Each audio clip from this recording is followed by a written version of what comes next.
Think about the last time you met someone who was different from everyone around them. Maybe they moved differently. Maybe they looked different.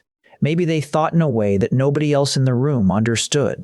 And for a moment, even if you did not mean to, you noticed.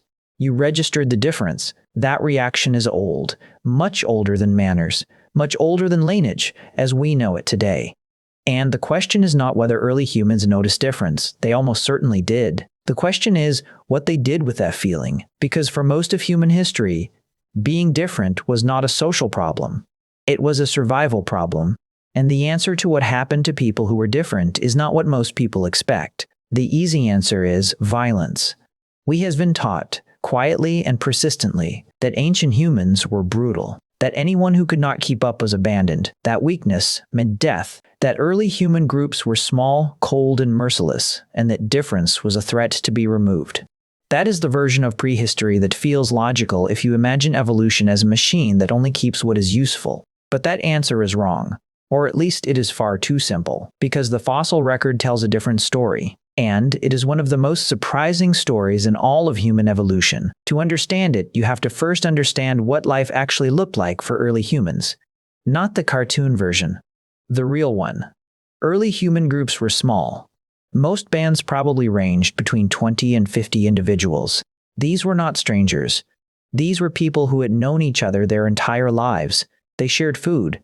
They raised children together. They moved together across landscapes that were always changing, always dangerous. Every person in the group was part of a web of relationships that stretched back years, sometimes decades. And in that kind of group, difference was not abstract. It was immediate.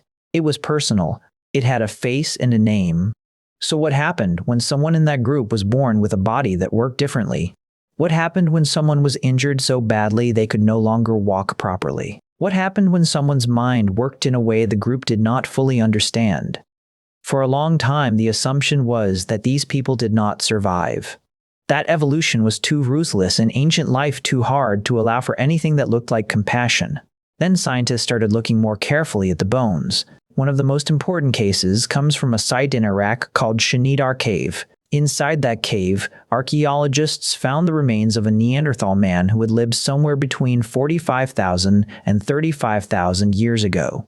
His bones told a story that was very difficult to explain with the old brutal version of prehistory. He had a withered right arm. The bones suggest it may have been injured or underdeveloped from early in life, possibly from birth. His right eye socket showed signs of damage that likely affected his vision. He had healed injuries across multiple parts of his body. He was probably partially blind, likely had limited use of one arm, and may have walked with difficulty. And yet he had survived to middle age, not as a child, as a grown adult in one of the harshest environments early humans ever occupied.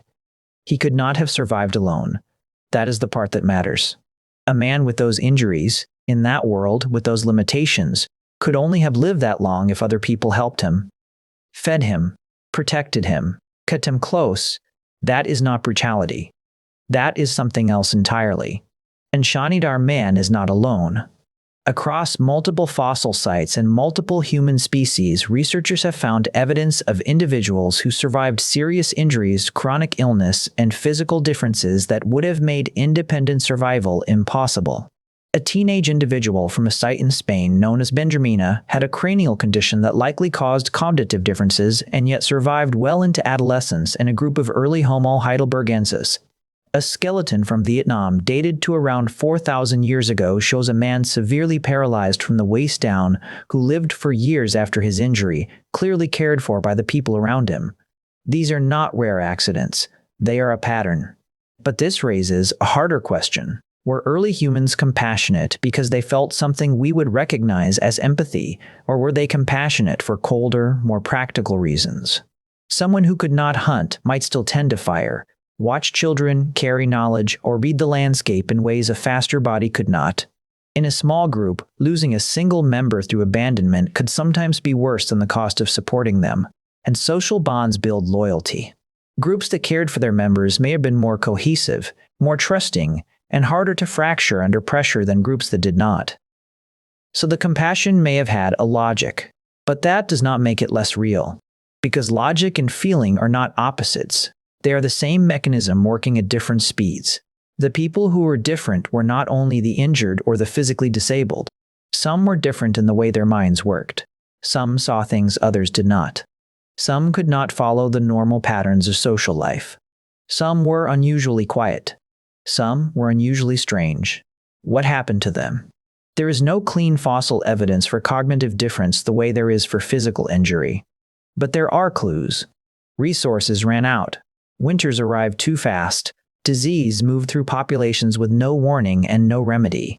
And in those moments, some groups likely did make hard decisions about who could be carried and who could not.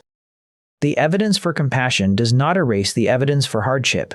Both were real. Both happened. Ancient humans were not saints. They were people. And people have always contained both things at once.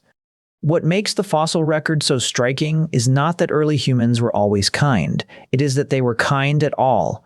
In a world where every calorie mattered, where every night carried risk, where every member of the group was one bad season away from collapse, some groups still found ways to carry their most vulnerable members forward.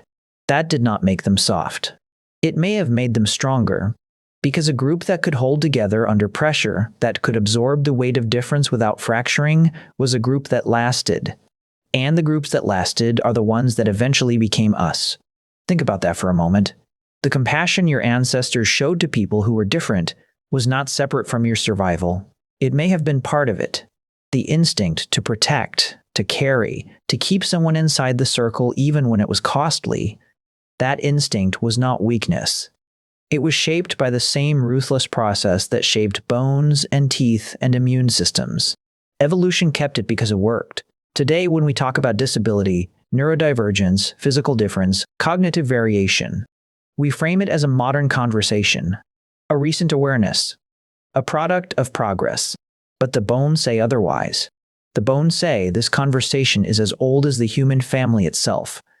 We have always had people among us who moved differently, thought differently, looked differently.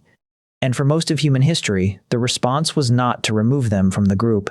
It was to adapt around them. Not always, not everywhere, not without cost, but enough. Enough to leave a record in calcium and stone that scientists are still reading thousands of years later.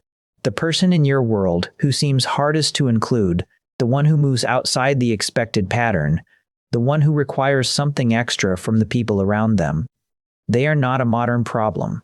They are the oldest human story there is, and the fact that you are here means that somewhere deep in your past, a group of people made a choice. They chose to carry someone forward who could not carry themselves. In a cold cave on an open plain, in the middle of a world that did not pause for anyone, they stayed. We did not survive because we were the strongest. We survived because we were the kind of species that sometimes chose not to leave. If questions like this pull at you, the strange, buried truth underneath human behavior, subscribe. There is a lot more hidden inside what it means to be human.